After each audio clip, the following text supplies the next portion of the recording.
Hi Heartland, hi, it's Lexi, and today I'm here with Coach Moffat, just asking a few questions about the varsity tennis team. So first, what motivated you to become a tennis coach at Heartland? Well, my friend, Mr. Hawker, who is now coaching the girls golf team, he and I have gone way back. Our friends for a long time, graduated together from Heartland, so that was a big part of it. But when I started this business almost 5 years ago, and it was kind of slow, a little bit slow, I shouldn't say that, but it's true. He sent me an email and he said, "Hey, there's an opening for the JV boys tennis coach. I thought you might be interested." And You were interested. that's how it happened. That's, Alright. yeah, he What is it motivated about me. you that wants you to stay at Heartland? What makes you want to keep coaching Heartland? A big part of it is being a Heartland alum, but also just all the relationships and now getting to know, because I coach the boys and girls teams, getting to know a lot of the players and their families, and just wanting to see us get better and better as a team and do better in the KLAA, because there's some really hard teams in there, and we're really good at tennis. And today I get to play Brighton. In fact, last year we beat them for the first time. So it's just it's steps like that. And watching the team get better and make that progress, it's like, yeah, this is cool. This is heading in the right direction. Is it hard multitasking your two jobs?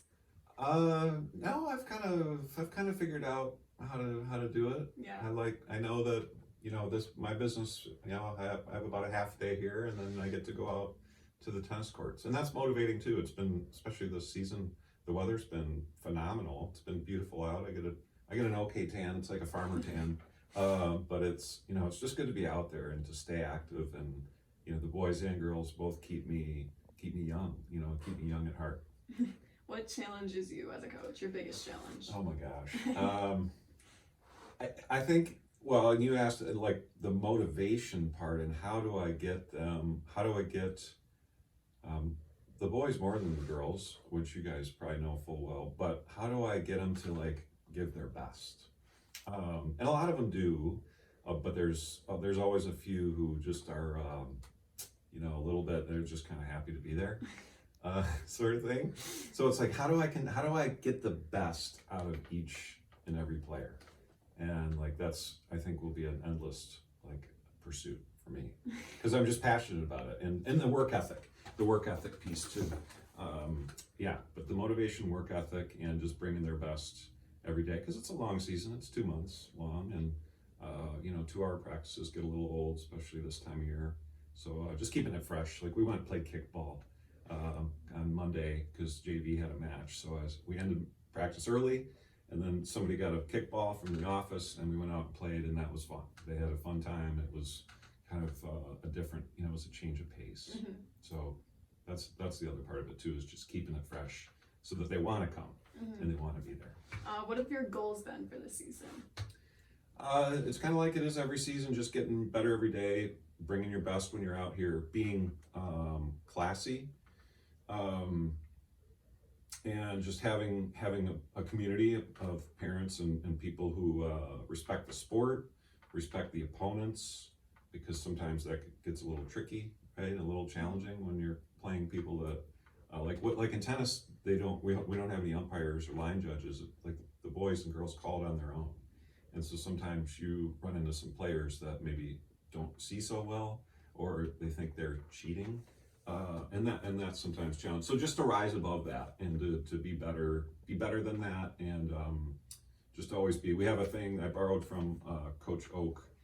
His is called "What is a Heartland golfer?" I changed mine to "What is a Heartland tennis player?" And it's a bunch of expectations. So that's a big part of my goals too, is that the players live up to and really strive for those expectations. This might tie into your last two answers, but what do you expect to work on and improve this season? Yeah, just their overall game. We do want to win, but it's not the most important thing. It's goals and working on is just creating memories, so that at the banquet, I heard somebody say at my CAP, which is the coach's advancement placement thing, the binder's over there, years ago, he said, my goal at the end of the season is to have my kids cry because they're sad that the season's ending. And that really is like, I want it to be that good of an experience, that great of an experience for them to make such good friends that they don't want the season to end. And I think for the most part that happens, and that they talk a little bit too much. That's another challenge too, is they just get real talkative and real friendly and stuff, and sometimes I gotta reel it in. So What approach do you take when your players are struggling or your team? I did something this spring with the girls for the first time. I called it the coach walk. And so I took each one of them. I know it's weird, right? They were like, "What is going on here?" One of the girls, Liana Petrus, hid from me, like when it was her turn.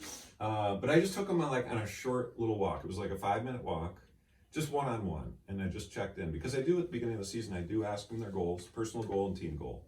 And so with them, I just checked in. I was like, "Do you remember your goals?" Thankfully, most of them did. And I said, "How do you think you're doing? And what can we do to get better? By the end of the season?" So it's just that one-on-one, showing them that I care, and how can I help? That's great. That's good motivation for them. I hope so. Thank you. All right, that's all our questions for today. Thank you very Awesome. much. Thank you. Thank you both.